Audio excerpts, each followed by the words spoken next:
பிரவீன், யார்ட்டையும் சொல்லாத. ப்ராமிஸா சொல்ல மாட்டேன். ஓகே. தினேஷ் நம்ம இல்ல கமிட் ஆயிட்டான்ப்பா. பிரவீன் பையன் சூப்பர் ஃபிகரை உஷார் பண்ணிட்டான்ப்பா. பக்கத்து கிளாஸ் தான். ஐயா மஜா பண்ணிட்டான்ப்பா. அப்படியா? டேய் உண்மையிலே மாடா. அம்பு விட்டாலே கோலி குண்டு கண்ணாலே கியூட்டா வந்தாலே லவ் தந்தாலே ஜோக்கா இருந்தேனே நானும் உங்க முன்னால ஹீரோ அண்ணனே ஒத்த சொல்லல. ஏ பக்கத்து கிளாஸ் தான் ஏ உஷார் பண்ணிட்டான்பா.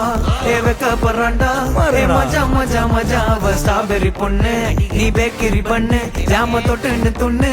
ஏ மஜா மஜா மஜா மஜா நேக்கா வந்தாலே சோக்கா சொன்னாலே லைஃபா மாத்தி புட்டாலே.